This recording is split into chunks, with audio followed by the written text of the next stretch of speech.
പുതിയ സിനിമകൾ ഒ.ടി.ടിയിൽ എത്താൻ കാത്തിരിക്കുന്ന നിരവധി പേരുണ്ട്. റിലീസ് ചെയ്ത് 1 മാസമോ 5 മാസം എന്തിനേറെ വർഷങ്ങൾ പിന്നിട്ട സിനിമകൾ വരെ ഒ.ടി.ടിയിൽ എത്താനായി പ്രേക്ഷകർ കാത്തിരിക്കും.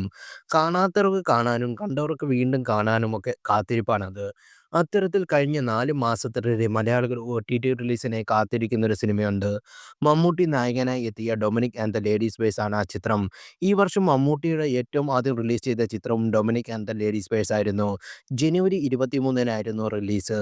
തമിഴകത്തിന്റെ ഹിറ്റ് സംവിധായകനും നടനുമായ ഗൗതം വാസുദേവൻ സംവിധാനം ചെയ്ത ആദ്യ ചിത്രമെന്ന ലേബലിൽ റിലീസ് ചെയ്ത ചിത്രത്തിന് പക്ഷേ വേണ്ടത്ര പ്രകടനം കാഴ്ചവെക്കാൻ സാധിച്ചിരുന്നില്ല.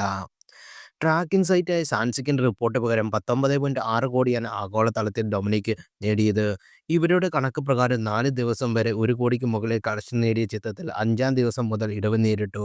പ്രൊഡ്യൂസേഴ്സ് അസോസിയേഷൻ പുറത്തുവിട്ട കണക്ക് പ്രകാരം 19.2 കോടി രൂപയാണ് സിനിമയുടെ ബജറ്റ്.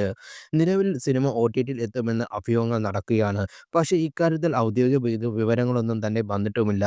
നേരത്തെ മാർച്ച് 7-ന് ഡൊമിനിക് ഒ.ടി.ടി സ്ട്രീമിംഗ് ആരംഭിക്കുമെന്ന് പറഞ്ഞെങ്കിലും റിലീസ് ചെയ്തില്ല.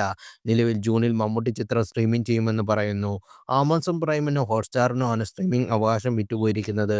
ഇക്കാര്യത്തിൽ ഉടനെ ഔദ്യോഗിക വിശദീകരണം വരുമെന്നാണ് വിവരം. ജൂൺ 23 ആകുമ്പോഴേക്കും ഡൊമിനിക് റിലീസ് ചെയ്തിട്ട് 5 മാസമാകും.